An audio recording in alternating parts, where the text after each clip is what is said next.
It's the Iron Bowl, and there's so much riding on this version of the Iron Bowl. Alabama has to win to be considered for the college football playoffs, basically. Auburn has to win to make a bowl game. Ashton Daniels, red shirts last year. He's starting today. Ty Simpson's coming in, looking to continue to do what he does, and that is shoulder so much weight of this offense, but deliver. And Alabama starts off rolling. They get up 17-0. The run game's actually working pretty well. Are you serious? Like, that's the thing? We can actually do that? I know they did it last week against the FCS team. The admin wanted you to know that on Twitter. But to actually do it against Auburn is a huge statement. Like I said, you're up 17-0. And then the wheels kind of start falling off. Ashton Daniels starts creating with his legs a ton. That's giving you issues. Malcolm Simmons is getting open and then getting yak like crazy. A couple explosive catches for him down the road in this game. And the Auburn front seven really starts giving Alabama issues, especially their pass rush. Ty Simpson was struggling, had no time, was moved off his spot constantly. And it falters, and all of a sudden the game is tied 20-20 in the second half late. And Alabama has to drive, and they do. It's aided by penalties, sure, but they still do. And now on 4th and 2 in the red zone, here we go. DeBoer's actually going for it. It seems crazy, but this is what he's always done, going back to even his Washington days. If they have a chance, 4th and short, it doesn't really matter what situation is late in the game. Maybe even if the numbers tell you don't go for it. He has big balls. Ryan Grubb has big balls. They're going to go for it, and they get it. They score the touchdown.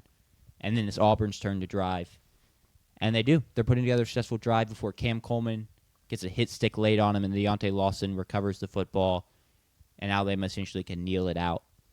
What a game. Another great addition to this game. Y'all's overall thoughts, keys to the game, what y'all got? Well, I think it's going to be pretty paramount that Bama wins the SEC championship because they are going to struggle if they don't and they stay in, we assume, and have to go play on the road. They continue to struggle on the road. To give away a 17-point lead the way you did is kind of outstanding. But to their credit, and I won't be hypocritical in this, I've given BYU credit for the same thing all year to respond the way they did when the game is finally tied again 20-20 and drive the field and score. And I don't even care if it's aided by penalties to go down and score on 4th and 2 as well. That's what great teams do. Great teams go out there and find a way to win. They respond. Great players do. Ty Simpson. Great players do in big moments on the road. And so I give them a ton of credit for that. For the way they controlled that game to begin with is also really, really outstanding. History of the Iron Bowl, at least the last two so far. Bryce Young and Jalen Milroe both trailed big in those games. Bama was down 10-3 when Bryce Young finally makes a drive at the very end when he goes 97 yards. And then Milroe was trailing against Auburn when they complete the 4th and 31. This one different. Bama was able to lead pretty much wire to wire until it was tied and then got the lead back. I got to give them credit for that. I did not like DeBoer's comment about, well, it was 29 yards shorter than the last one when he was asked about why he went for it on 4th and 2. Completely different staff, completely different roster. I don't think it applies. It was funny, but I do think he could have said something better. And Bama had to go for it. They were trailing by 4 with less than a minute remaining, less than 30 seconds remaining, and it was 4th and goal. So there's no reason to punt. I just don't think it applies whatsoever. I think it's only just a snarky comment about rivalries, and I don't like it. All that being said, though, the gonads to go for it, he has.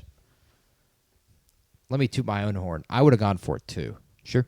I think 100% you go there, given the way the game had gone at that point.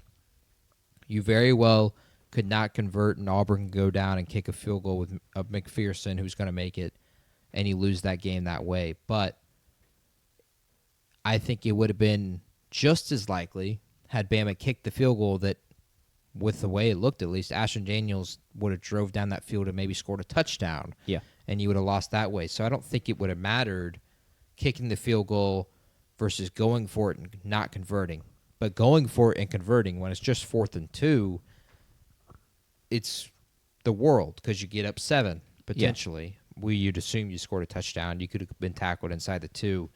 And so going for it, I thought was the right decision on top of every other factor, which I do think apply of the place is haunted. We've had kicking trouble all season. Bama has had kicking trouble in that building their entire time that the Iron Bowl has existed, in our lifetimes at least.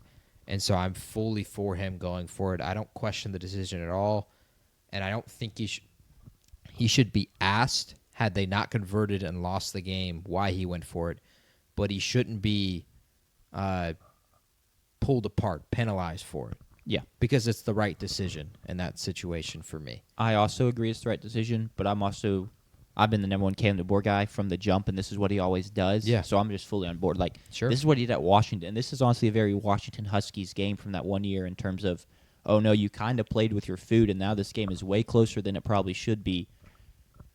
And you've kind of looked a little soft, and the cracks are showing, but then randomly at the end of the game, you deliver emphatically at the biggest play of the game, especially offensively, and you go win it. And so that's what they did again, and so props to him for that. Real quick, did Kentucky actually fire Stoops, Harris? They did. And if so, we'll break it down real quick after this segment for you and give you our thoughts, Harris. Yeah. Back to the I was going to topic. break that news after this. It happened 5 minutes ago. Okay, cool. This is another one where but people have talked about, a really good rush defense versus a piss-poor rush offense doesn't matter, has no impact on the game. It does, again, because Bama's able to control the game with Jan Miller and Daniel Hill and even Ty Simpson as well, using his legs. He made some big plays in this game. So it does end up mattering if it ends up working for you. And so you give credit to them. I want to give a ton of credit to DJ Durkin, the fan base, and to Ashton Daniels, because Ashton was incredible. You go back to the way this game started. Auburn's first 3 drives are 3 and outs. And then finally, the second quarter, 7 plays, and they turn it over on downs. And then another 3 and out. And then finally, they get a field goal, and he gets going, and he builds a lot of confidence, and he makes incredible plays. Full credit to him. Big credit to DJ Durkin. I thought he had a really good game plan defensively. Bama just made the plays when they needed to. They were 3 for 3 on 4th down. On 3rd down, they pick up 4 out of 17, so enough to get the job done. Of course, the 4th downs were the ones that really made the difference. But I thought DJ Durkin had his boys ready.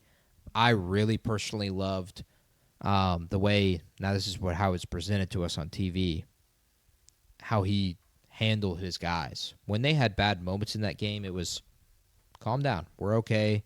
We're okay.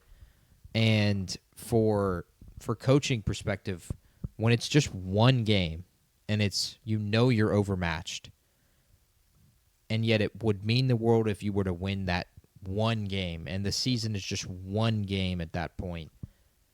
Coaching like that really, I think, works really, really well.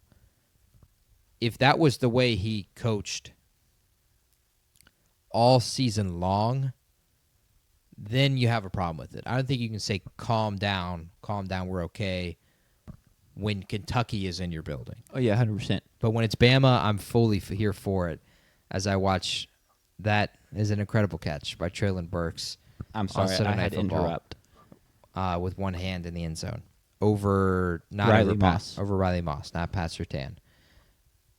So I want to give DJ Durkin credit for the way he coached in that game, and he coached like he was trying to get a job, and that is the segue into DJ Durkin probably could have been considered for the job. Had he won this game, I think he would have been heavily considered. Yeah. Had Golish not fallen through at Arkansas, I think it would have been a done deal for DJ Durkin. Sadly for him, he did not lose this game. The players did, putting the ball on the turf that much, putting the ball in harm's way that much. I think he had his guys ready. I think he gave it the best fighting shot that 5-6 Auburn team could. Just didn't shake their way. And they couldn't make the plays for him. And so sadly for him, he doesn't get the head coaching job. Yeah. I think that's a fair assessment. There was the one drive especially where they fumbled it like seemingly 5 plays in a row and then finally turned it over and was like, okay, well, that was going to happen. Yeah. And then obviously the penultimate drive where Cam Coleman fumbles. And that is the biggest story for me because also we talked pre-game in the preview that Ty Simpson had been turning the ball over a little more than he had been kind of in their key stretch where they had those 4 big games in a row, and that couldn't continue, and he protected the football. I didn't have a ton of passing yards because everything was so difficult for that passing offense, but through 3 touchdowns, a couple of them beauties as well, and huge moments as well, and doesn't throw a pick and doesn't put the ball in the dirt.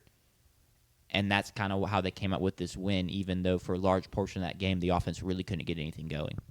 Yeah, he protected the football. That was what he had been praised of coming into the season, and he's able to do it in the biggest game. I didn't think they got too much in the passing game because that pass rush was really, really good. It was unreal. And they were not able to get in those kind of scenarios. But I want to credit to him for the way he finally, I thought, used his legs really well again. Yeah. I know that was something I talked about coming into the season, and it's something he really hasn't showed much of this season because point blank he hasn't had to. Jeremy Bernard has been open. Horton has been open. Ryan Williams has been open. Josh Cuevas has been open. He's able to hit them instead of being forced to use his legs. If they're going to go out and win a national championship, he's going to have to continue to put up those kind of performances with his legs. Yeah. And I think for a Bama fan, that is something you were very happy to see potentially going forward.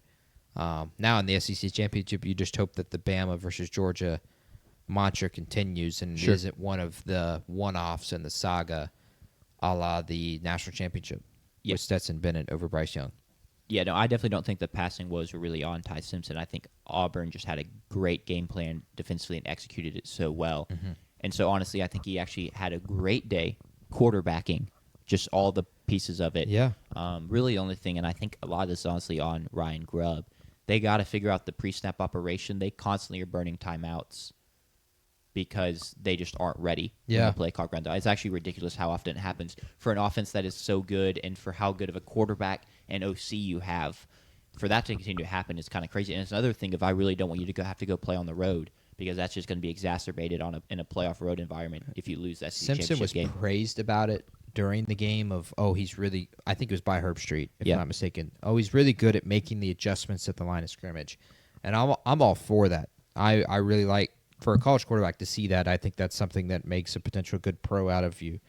But it was a problem that didn't rear its head in this game. It probably could and would, especially if they lose the SEC championship and they have to play on the road in the playoff. I think it very well rears its head where they don't have the timeouts they need at the end of the game to be able to get one more possession because they only have one timeout and there's 2 minutes left and the other team runs the clock out.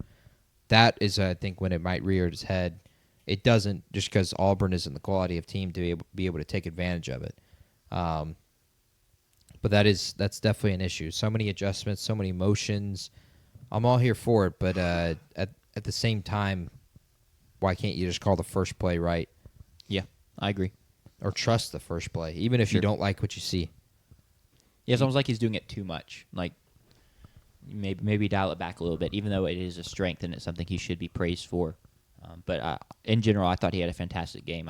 I come away impressed with him every time I watch because of how much of that offense really does rely on him.